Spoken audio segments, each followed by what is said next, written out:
So I was just asking Daniel if he's having a very good time here already. He was asking me if I was turned on.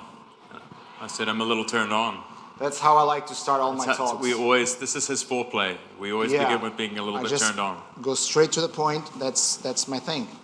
So, how's Portugal so far? It's beautiful. I landed yesterday morning and promptly collapsed on my bed because I'm a little jet lagged. But I went walking around last night, and is it called Baixa? Baixa? Yeah. Did I say that correctly? I didn't. They are not going to say no to anything you say. Okay. All right.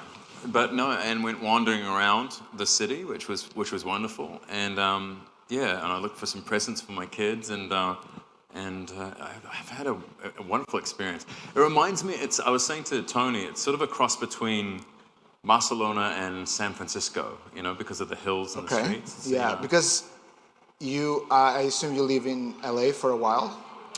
What's that? Yes, I have been living in LA for like 20 years. Oh my God, who is that? What can I hear? It's a very plain city, right? Except the hills, maybe. But...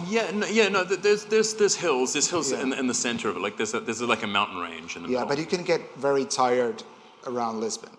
There's a lot of hills. Not a lot of overweight people in Lisbon. Just moving understandably, around. They have wonderful lower body strength.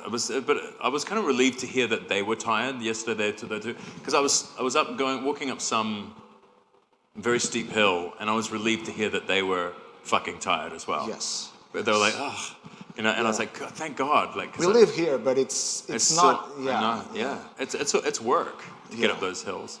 So did Elijah came through Lisbon at any point? I'm sure he did. He must have. Must have killed some king or. Yeah, or he just had a little romance or two, and I can imagine Elijah in Lisbon. Like, why wouldn't he? These cobbled streets, it's so charming. Yeah, I can see him. He probably remembers the time they were dirt, and then they were stone, and then. I can see him winning an archery contest against like some prince of Portugal or something. I don't know why. I don't know why I made that up. Jesus. Okay, I'll stop talking. I'm jet lagged. I'm sorry. I don't know if you guys know this, but the big break was with John Jameson III. Is it right to say this? Yeah, I think so. I mean, Spider-Man 2. You probably do not know any. Yeah. Any of the Spider-Man movies? Yeah, you guys are not the type. Yeah. Okay, they're not the type. I think you've got the wrong demographic. Yeah. So how was you started around New Zealand? You went to Australia, and then you came to the Americas for. Yeah. No, I was. So I'm Canadian born. So I was working in New Zealand, and then I went to Australia, but no one would. I couldn't even get a meeting with an agent, even though I was working professionally in New Zealand at the time. And then I went to Canada, and I went to Canada for a year, and I worked there, and I did 3 or 4 shows and movies, and then I just got in a car and drove to the States, and I went to America with like $180 in my pocket, and I slept on the floor for the first year or so. And you bartended it while you went to. I bartended, I washed clothes, I sold women's shoes. That's right, I sold shoes to ladies. So don't. And I was just broke. I was poor, but I was so happy because I was in America. But I was concerned too, because every time I left, I was concerned that I couldn't get back into the country, Yeah. And sometimes they told me no. Sometimes they said you can't come in. So I would just drive over the border. I was illegal in the United States for a while. Oh. Yeah. It's crazy to think now, like it is. Think back. But I wanted it, And I think if you want something, then you just go get it, At that point, did you make the Elijah cuff movement and, the threat whenever people threaten you back then? I'm not a very threatening individual, unfortunately. I mean, I know that Elijah seems to have that skill. I'm not... there's YouTube videos just focused on how threatening you are in certain scenes. There's compilations of this. Yeah, I don't know how I've definitely made a bit of a career out of this. But Elijah's like the Easter Bunny compared to Mandrake from Coming Home in the Dark, Yeah. That's a scary individual. I don't know how I end up playing these scary characters, actually. It's truly a bit of a mystery to me. But I did have I had my mother's brothers were all farmers. You know, they were all New Zealand men, and were very powerful men because they didn't speak very much. They didn't talk. They were just tough, you know? And they always had a little bit of a sense of humor about everything. Like, so everything was just a little bit funny to them, and they were very quiet and strong. So I think that maybe I admired this as a child, and then, you know, imitated it as imitated them as an adult. I'm not that cool. I'm not as cool as those guys. Yeah, I don't think that they agree. I don't agree. I think no, truly, if you hang out with me, like it's not interesting. Like I'm a series of disappointments. Like if you think that I'm that thing, then just be prepared to be fucking disappointed. It's true. There's nothing less interesting than me compared to those guys. I'm not trying to be humble. It's just. Well, in that case, it's a very high compliment on your acting skills, because Niklaus is break all the glasses and make all the noise. Yeah. And whenever Elijah is silent, I mean, everyone in the room is just trembling and fearing for their lives. So if that's not how you are on your personal life, I think you are embodying that very, very, very well. I will take the compliment, and it's thoroughly undeserved, but yeah. So I'm going to go on a limb and say that you are not going to stay for very long in Vampire Diaries when you were offered the job. Or so you started in the first few seasons, but was it supposed to be just a small thing? Yeah, it was supposed to, so he was originally supposed to die. You're getting me to repeat this, aren't you? What? Yeah. No, it's all right. So he was supposed to die. We filmed one version of it where Elijah actually died. Yeah. And we filmed one. This was my first episode. Yeah. We filmed one version where he died and one version where he lived. And they were going to make a decision. The network was going to make a decision about whether he lived or died. And sure enough, they made a decision very fast that he should continue. Yeah. I mean, he definitely continued for a very long time. Did.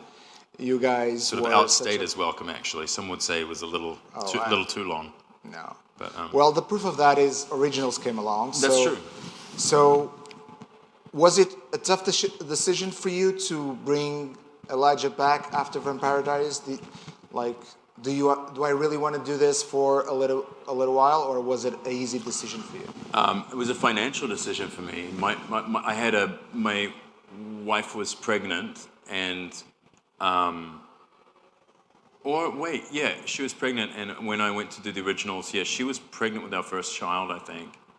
And I remember just thinking, oh well, this is a steady paying job, and unfortunately I had that. Maybe I should say fortunate. No, it was unfortunate. I had that job and an NBC show called Saving Hope at the same time. I was filming in between, so I would finish one episode of one show, and then I would fly to Toronto. So I would fly to Canada, the United States, Canada, the United States, and I would fly between the two countries. I did that for like 3 years. Yeah. I never slept, and I just worked. But I had kids, you know. If you have the opportunity to do that and to make money like that, so it was just a purely financial decision. Just by your description of your life before, you kind of want to feel the security. Yes. You're going to want to give to your family the security and everything. Yeah, exactly.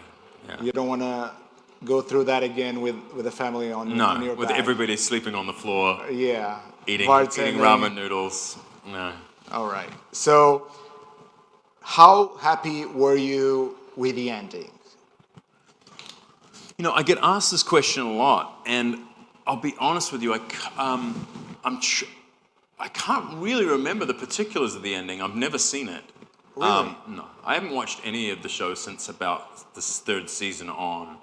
I watched an episode I directed, 310 or something like that. I watched up to the end of season 2, I think, and some of season 3. I'm trying to remember what happened at the end. I mean, I know we both died, but sorry for anyone who doesn't know that.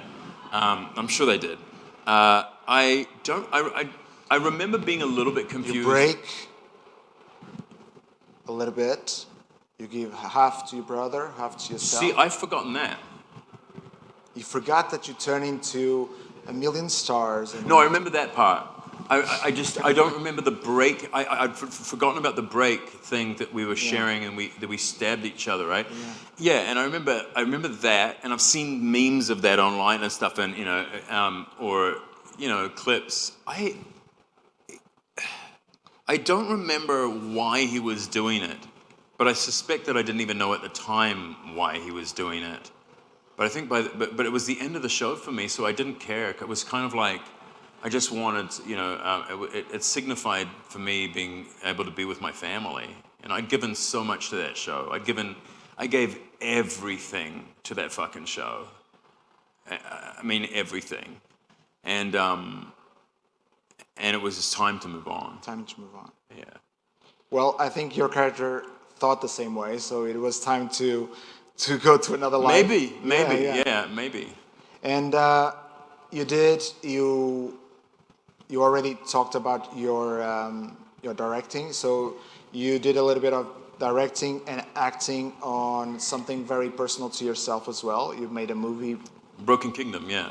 Yeah. So how different is the whole experience? So I know that you already directed before, but how is the experience of not just acting but being so involved on a project? Is it more what you want to do from now on, or do you still want to go from? I'd like to do both ideally, but truly the thing that makes me happiest is that. I mean, you learn so much from it. The experience is. It's funny. It's the hardest thing you can ever do is making your own thing.